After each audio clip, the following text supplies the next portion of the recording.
Hello friends, greetings from Slovakia. That's where we are. We are in Slovakia, in the town of Trenčín. I'm traveling here for 5 days around this beautiful country in the east of Europe. In this town is called Trenčín. It's in the western part of Slovakia.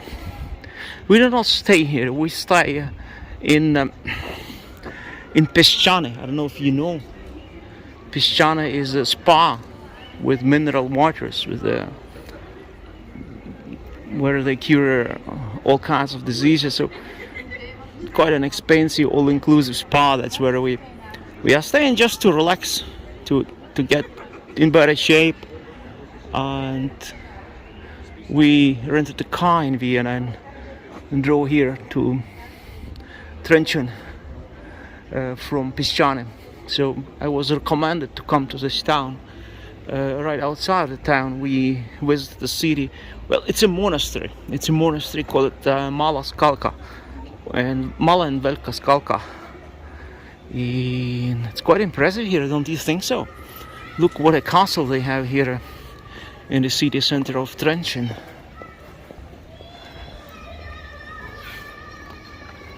If you live in Iceland, the best way to come to Slovakia is to take plane to Vienna, which will cost you like 50 euro. And if you wish to stay in a balneological spa, that's how they call it, Piešt'any, I recommend the website sanatoriums.com, and then you can book an inexpensive stay in Piešt'any. Piešt'any is written, but it's pronounced as Piešt'any. It's half an hour drive from here. So Slovakia is an amazing place. It's plus 17 degrees here right now, when in Iceland it's minus 20 in the interior parts of Iceland, or maybe minus 5, minus 7 in the place where I live. So it's a huge difference, as you understand, between Iceland and Slovakia in terms of temperature and clear skies. Here it's nearly always clear skies, while in Iceland it's nearly always cloudy. So you really need to get away from Iceland once in a while. It's the best as often as possible, but I know everybody has to work, pay the bills, and Slovakia is a good alternative. Very inexpensive and very beautiful, very clean, very modern, nice, lots of history. Churches, monasteries, castles. It's a paradise on earth. I mean, of course, if you're in Austria, it's also an amazing place. But Austria is more expensive than Slovakia. So if you look for an inexpensive stay, I would drive over to Slovakia and spend some time here. So wonderful city, beautiful. Look at this castle over there. Unbelievable.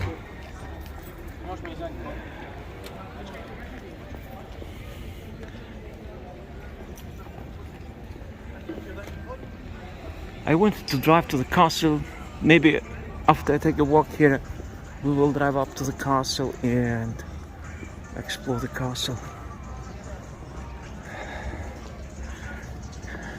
If you go to a coffee shop here, it will cost you only 7 euro for 2 people. Cakes and drinks, you know.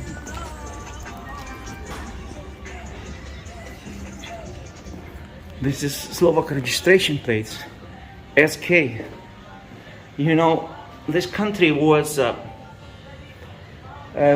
one place with Czechia, one country. It was called Czechoslovakia, but in 1991, around that time, Slovakia decided to split away from Czechs. They wanted to be independent, and they did the right decision, by the way, because currently this country is doing better than Czechia. I think so. I was in Czechia too, and in Slovakia, and Slovakia developed very rapidly in the last decade or so. This country grew very fast. And nowadays it's probably 15, 20 years ahead of Hungary, which at one time was doing very well, but due to the dictatorship of Orban, Hungary is lagging behind, very much behind Poland, behind Slovakia. So now Slovakia is on the top in Eastern Europe, one of the most developed countries in Eastern Europe due to the reforms. And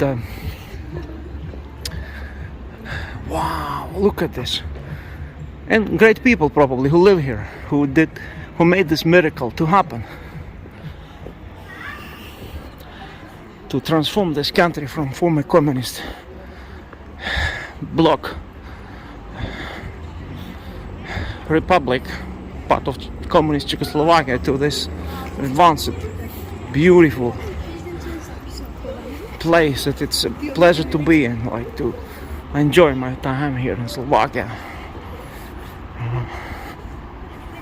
So I highly recommend you to rent a car in Vienna and just take a week and drive around Slovakia and explore this amazing place. I'll put the links in a video so that you could know how to book spas here and where to stay. Especially if you're sick, there are many spas here where you can get in better health and better shape. And so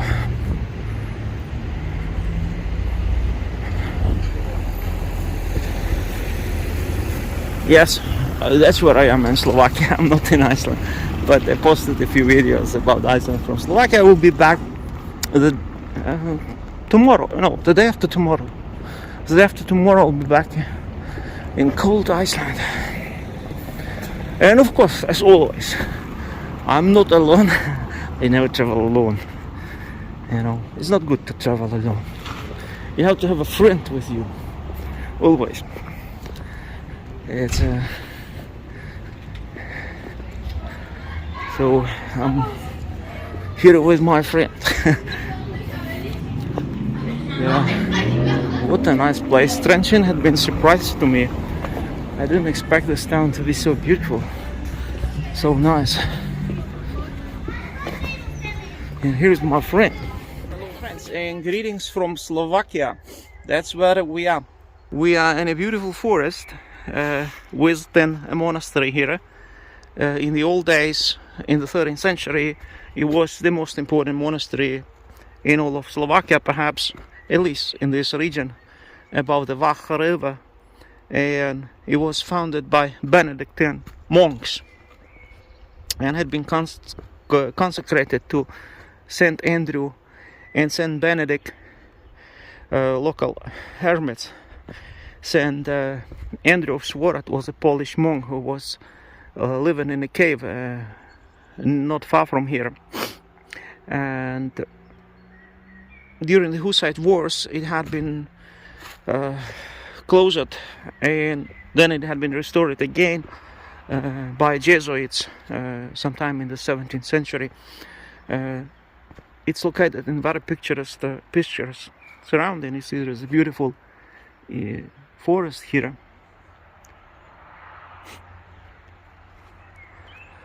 But unfortunately, the monastery is closed. We couldn't visit it because it's open only on certain days.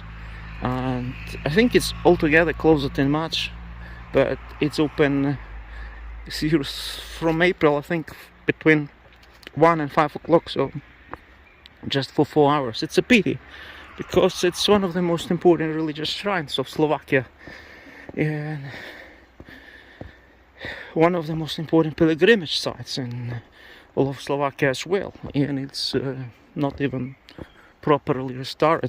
We have ruins here, so I think Slovaks should take care of their holy places.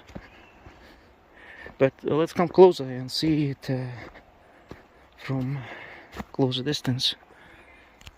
When I came here, there had been 2 nuns, and now they're gone.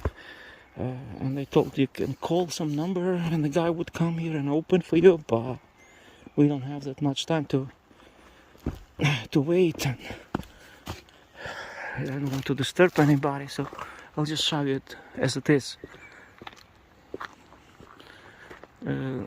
here in the valley you have Bach River, which is one of the most important rivers in Slovakia. Nearly great part of population of this country lives along this river, and all the biggest towns are laying along it as well. So this is symbol of Jesuits, Jesus Christus. And it's called Klasztora Skalka, which means cliff monastery. It's kind of similar to Meteora monasteries in Greece, because it's situated on the high cliffs, as you see. It's a pity it's closed. I really wanted to visit it, but what can you do?